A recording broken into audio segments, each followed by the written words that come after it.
샬롬! 5월 17일 아까베 시간이 돌아왔습니다. 오늘 함께 나누실 말씀은 민수기 30장 1절에서 16절까지의 말씀입니다. 광야에서 40년의 방황이 끝난 후 약속의 땅으로 전진하기 위해서 2차 인구 계수를 시행했습니다. 그 뒤를 이어 하나님께서는 가나안 땅에서 절기를 통해 이 광야 생활의 교훈을 기억하라고 하셨습니다. 오늘 본문은 그 뒤를 이어서 개인적인 서원 또는 서약에 대해서 다루고 있습니다. 29장에서 가나안 땅에서 지켜야 할 절기에 대해서 다루고 31장에서는 미디안 족속들과 전쟁에 대해서 다루기 때문에 어떤 사람들은 30장이 나중에 추가가 된 내용이 아니냐고 주장하기도 합니다. 그러나 29장 39절 말씀을 보시면 너희가 이 절기를 당하거든 여호와께서 이같이 드릴지니 이는 너희의 서원제나 낙헌제로 드리는 번제, 소제, 전제, 하목제 외에 드릴 것이니라. 하나님께 무엇을 바치기로 약속한 경우에 드리는 서원제와 관련하여 자연스럽게 이어지는 서원에 대한 내용으로 보아야 합니다. 2절 말씀을 함께 읽어보도록 하겠습니다. 사람이 여호와께 서원하였거나 결심하고 서약하였으면 깨뜨리지 말고 그가 입으로 말한 대로 다 이행할 것이니라. 하나님께서는 서원에 대한 명령을 주시면서 대원칙을 주셨습니다. 그것은 모든 사람이 여호와께 서원하거나 결심하고 서약했을 경우 그 말대로 이행해야 한다는 것이었습니다. 여기서 사람이란 단어는 넓게는 사람 모두를 지칭하지만 좁게는 남성을 의미하기 때문에 남성들은 예외 없이 다 이 원칙에 따라서 서원하거나 서약한 것들을 지켜야 했습니다.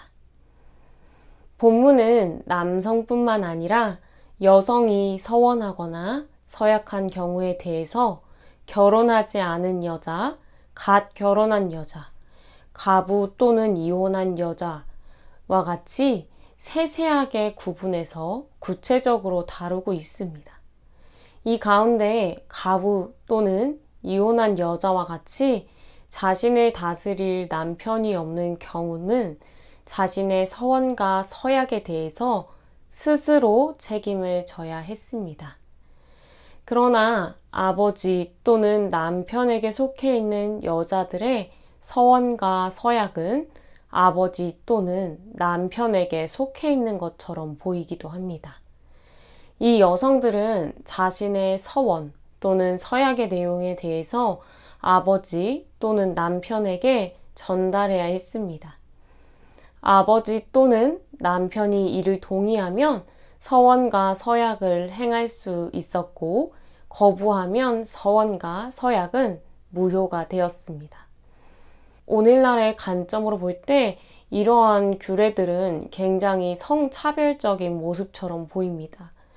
그러나 남성 중심의 가부장적이었던 고대 근동 사회의 관점에서 바라보게 되면 여성의 서원, 서약에 대한 남편의 동의를 얻음으로 하나님께 드리고 싶은 여성의 서원과 서약을 가능하게 하고 이 서원과 서약이 이행되지 않을 경우 그 책임을 남편 또는 아버지가 짊어짐으로 서약 파기는 어렵게 만드는 여성을 향한 하나님의 배려가 담겨 있음을 저희는 알 수 있습니다. 남성과 여성을 향한 서원, 서약에 대한 규례는 앞선 민수기 본문을 통해서 우리가 함께 묵상했던 신실하신 하나님께서 당신의 백성들에게 신실하심을 요구하고 계시다는 것을 알 수 있습니다. 신실함으로 함께 하시는 하나님께 백성들 또한 신실함으로 응답하고 반응해야 한다는 것입니다. 이 서원 그리고 서약에 대한 규례는 10계명 중 세 번째 계명, 너는 내 하나님 여호와의 이름을 망령되게 부르지 말라. 여호와는 그의 이름을 망령되게 부르는 자를 죄 없다 하지 아니하리라 는 말씀을 떠올리게 합니다. 유대인들은 이 계명을 하나님의 이름으로 거짓 맹세하지 말라라고 해석했습니다.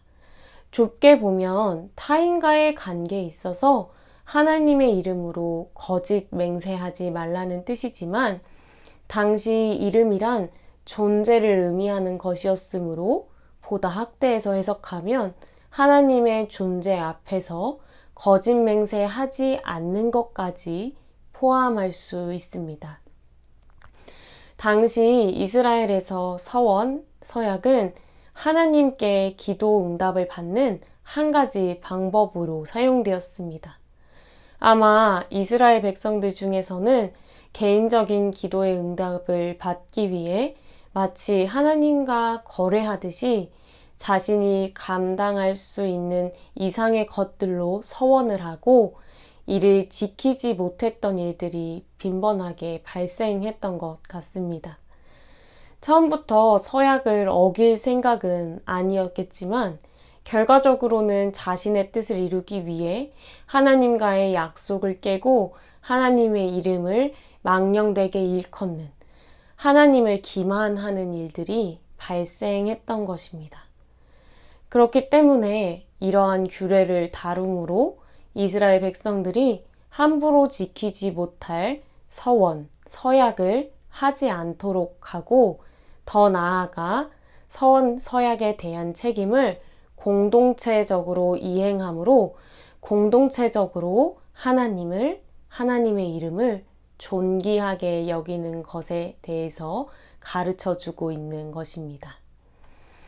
서원과 서약에 대한 규례는 단지 가나안 입성을 앞둔 이스라엘 백성들만의 문제는 아닙니다. 오늘도 하나님을 향한 서원과 서약에 대한 것들이 우리 일상에서 굉장히 빈번하게 반복되고 있기 때문입니다.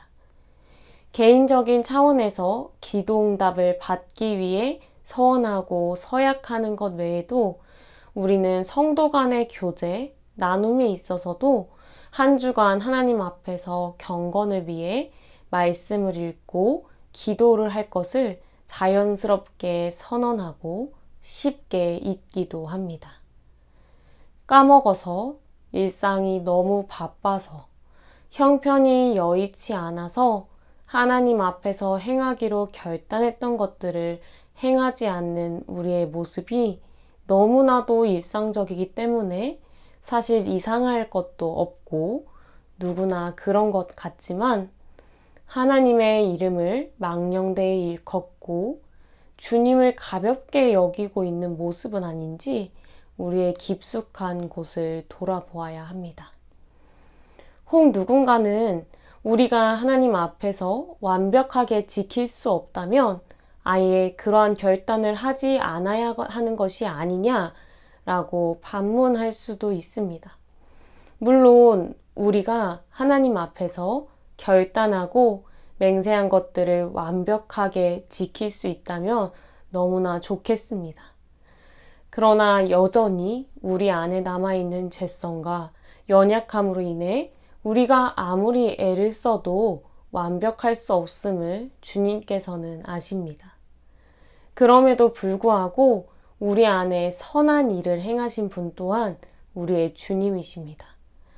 그렇기에 주님께서는 에스겔 말씀을 통해서 우리에게 이렇게 말씀하십니다. 에스겔 36장 22절에서 23절 말씀을 메시지 성경으로 읽어드리겠습니다. 그러므로 이스라엘에게 전하여라. 주 하나님의 메시지다. 이스라엘아, 내가 이렇게 하려는 것은 너희를 위해서가 아니라 나를 위해서다. 너희가 가는 곳마다 먹칠해 놓은 나의 거룩한 이름을 위한 일이다. 내가 나의 크고 거룩한 이름을 만방에 떨쳐 보일 것이다. 문 나라에서 땅에 떨어져 버린 내 이름, 너희가 가는 곳마다 더럽혔던 내 이름을 말이다. 내가 너희를 통해 뭇 민족 앞에서 나의 거룩을 나타내 보이는 날에 비로소 그들은 내가 하나님인 줄을 알게 될 것이다. 아멘. 우리가 연약하고 제 가운데 있기 때문에 주님의 이름을 망령되게 할지라도, 주님 앞에 했던 서원과 서약을 지키지 못할지라도 주님께서는 그 이름을 거룩하게 하시고 만민 가운데 하나님이심을 틀림없이 나타내실 것입니다.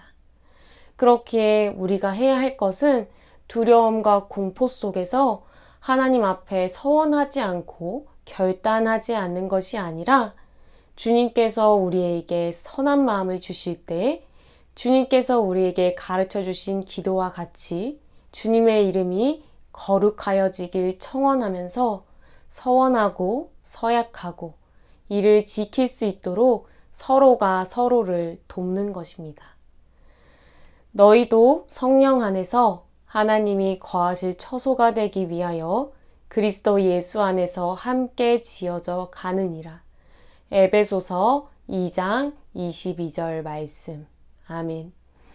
에베소서의 말씀처럼 우리가 하나님 앞에서 결단하고 맹세한 것들을 서로의 도움 가운데 이행해 나갈 때 성령께서 거하시고 마음껏 일하실 하나님의 아름다운 성전으로 우리가 함께 지어져 갈 것입니다.